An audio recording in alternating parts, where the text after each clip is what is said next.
5 jóvenes decidieron adentrarse en la selva para pasar solo una noche. Lo que parecía una simple excursión, terminó convertido en un enigma que atormenta a familias, vecinos y autoridades hasta hoy. Zapatos manchados de sangre, mochilas abandonadas y un celular con una imagen imposible, un ser pequeño, con ojos brillantes en la oscuridad. Este es el relato de una desaparición que jamás tuvo explicación, y que pudo ocurrir más cerca de lo que imaginas. 5 amigos, todos entre 22 y 28 años, decidieron organizar una salida improvisada para vivir una aventura distinta. El plan era pasar una sola noche en un bosque selvático del interior, un lugar que siempre había estado rodeado de rumores y advertencias de los pobladores. Querían grabar todo con sus teléfonos y cámaras pequeñas para luego subirlo a redes sociales como una experiencia de exploración nocturna. Al principio, todos estaban emocionados, compraron comida ligera, linternas y bolsas de dormir, pero ninguno de ellos tenía experiencia real en caminatas nocturnas en zonas selváticas. El entusiasmo era más grande que el miedo, y subieron al auto riendo, sin saber que estaban por entrar en un terreno del que nadie hablaba con libertad.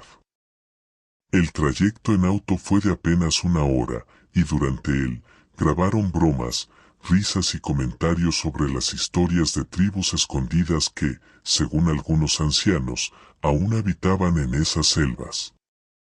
Las luces del pueblo quedaron atrás y pronto solo había oscuridad iluminada por la luna. El aire era húmedo, pesado, y los ruidos de insectos y animales se intensificaban. Uno de ellos, Martín, comentó nervioso que sentía como si los estuvieran observando desde los árboles. Los demás se rieron, pero guardaron silencio unos segundos cuando una bandada de aves escapó de repente, como si algo las hubiera espantado. Nadie lo dijo en voz alta, pero todos comenzaron a sentir la misma incomodidad. Al llegar al punto de inicio, dejaron el auto estacionado junto a un camino de tierra y encendieron sus linternas. Eran las 10:30 de la noche. Con mochilas al hombro, caminaron hacia el bosque, grabando sus primeros pasos y fingiendo valentía. El sonido del viento se mezclaba con crujidos de ramas y chillidos de insectos desconocidos. Una sensación extraña los envolvía, como si el aire se volviera más denso a medida que se adentraban. Carla, la única mujer del grupo, dijo en voz baja que había leído que en esos bosques aparecía una tribu de hombres muy pequeños, de menos de 1 metro de altura, que jamás se dejaban ver de cerca. Los demás intentaron bromear para aligerar el ambiente, pero todos sabían que no era la primera vez que escuchaban esa historia. 1 hora después de internarse en el bosque, comenzaron a escuchar sonidos que no parecían animales comunes. Eran como susurros mezclados con gruñidos agudos, demasiado rítmicos para ser simples animales. Se detuvieron varias veces, apuntando las linternas hacia los árboles, pero nunca vieron nada. Sin embargo, cada vez que apagaban la luz para ahorrar batería, podían jurar que alguien o algo se movía entre los matorrales. «Es gente siguiéndonos», dijo Javier, pero al girar en todas direcciones, no había nadie. Los ruidos parecían rodearlos por completo, como si un círculo invisible los cerrara cada vez más. El grupo intentó mantener la calma y siguió avanzando, pero las bromas desaparecieron y fueron reemplazadas por miradas nerviosas. El camino ya no se veía claro, y la maleza parecía más espesa. Cada tanto, el sonido de ramas quebrándose los hacía girar bruscamente con las linternas. «Nos están siguiendo», repitió Martín, y esta vez nadie se rió. El miedo comenzó a hacerse evidente en los rostros. Algunos empezaron a pensar en regresar, pero otros insistieron en que si salían demasiado pronto, todo habría sido en vano. La tensión crecía, y la sensación de que alguien caminaba detrás de ellos se volvió insoportable.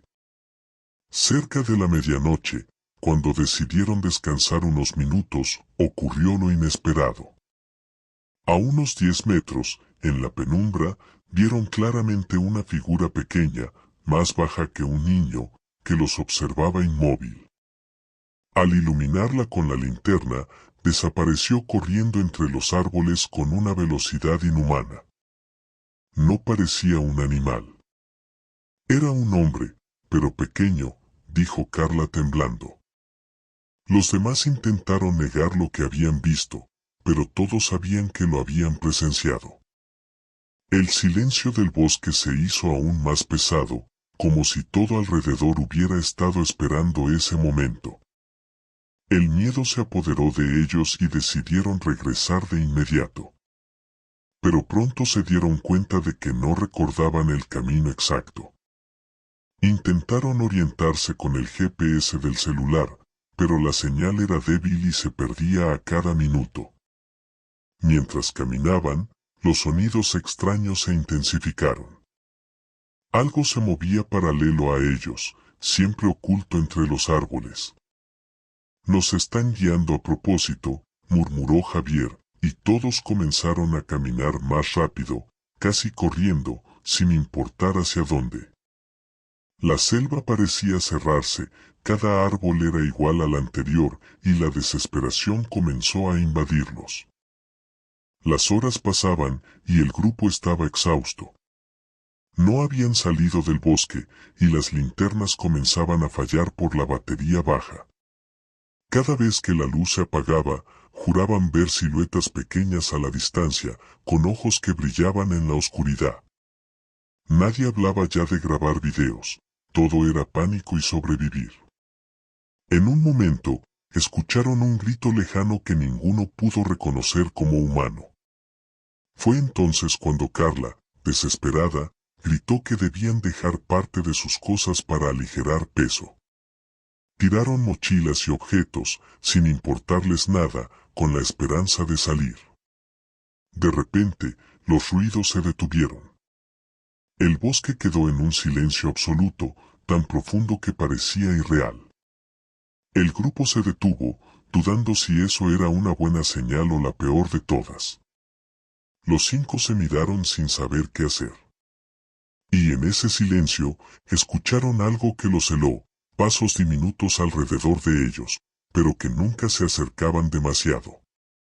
Como si jugaran con su miedo.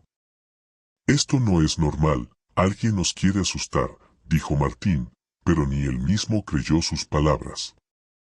Al amanecer, después de vagar sin rumbo, estaban completamente perdidos. El cansancio era insoportable y la desesperación aumentaba. Fue entonces cuando, de un momento a otro, uno de ellos desapareció. Se dieron cuenta al contar, quedaban solo 4. ¿Dónde está Andrés?, gritó Carla, pero no hubo respuesta. Lo buscaron unos metros atrás, pero no había huellas, no había ruidos, no había nada. Simplemente, había dejado de existir entre ellos. El pánico los llevó a correr sin dirección, gritando el nombre de su amigo, pero todo fue inútil. Mientras tanto, en el pueblo, los familiares comenzaron a preocuparse. El viaje había sido solo por una noche, pero ya habían pasado 3 días sin noticias. Nadie contestaba los celulares, y el auto seguía estacionado en el mismo lugar. Hicieron la denuncia, pero las autoridades demoraron en organizar la búsqueda, asegurando que probablemente se trataba de jóvenes explorando sin señal de red. La angustia de los padres y hermanos crecía con cada hora. Sabían que algo no estaba bien. Finalmente, después de insistencias, una brigada de búsqueda entró en el bosque. Avanzaron con perros rastreadores, drones y guías locales. Pronto comenzaron a encontrar señales inquietantes. A pocos kilómetros, hallaron un zapato manchado con barro y, más adelante, un bolso con restos de sangre seca. Todo apuntaba a que el grupo había sufrido un accidente o algo peor. Los perros ladraban en direcciones confusas, como si olieran rastros que se desvanecían. El misterio se hacía más oscuro con cada hallazgo. A unos 500 metros del bolso con sangre, un rescatista encontró un celular semienterrado en hojas y barro. Sorprendentemente, aún encendía. Revisaron la galería, y todo parecía normal: fotos del inicio del viaje, selfies riendo, videos de bromas en el auto. Pero la última imagen, tomada a mitad de la noche, los dejó en silencio. Mostraba un claro del bosque, con figuras pequeñas al fondo. Eran humanoides, de baja estatura, con rostros extraños y ojos que brillaban directamente hacia la cámara. Nadie pudo explicar qué era aquello. Los lugareños no se sorprendieron. Al contrario, bajaron la mirada cuando los investigadores mostraron la foto. Ellos sabían lo que era: los llamados hombres pequeños de la selva. Criaturas o tribus desconocidas que se ocultaban entre los árboles y que, según las historias, no permitían que nadie se adentrara en su territorio de noche. Los investigadores oficiales intentaron descartar todo como efecto de luz, pero los pobladores sabían que esa no era la verdad. Ya no los van a encontrar, dijo un anciano, porque ellos no devuelven lo que toman. La búsqueda se prolongó durante semanas, pero nunca encontraron a los jóvenes desaparecidos. Solo quedaron sus pertenencias, el bolso con sangre y aquel celular con la foto que nadie quiso volver a mirar de noche. Oficialmente, el caso fue archivado como desaparición en zonas selváticas sin rastro. Pero en el pueblo, la historia pasó a ser una advertencia: no entrar jamás en esa selva después del anochecer. Aún hoy, algunos aseguran escuchar gritos y ver destellos de ojos brillantes en la oscuridad, como si los hombres pequeños siguieran vigilando. Lo cierto es que, hasta ahora, nadie volvió a intentar entrar.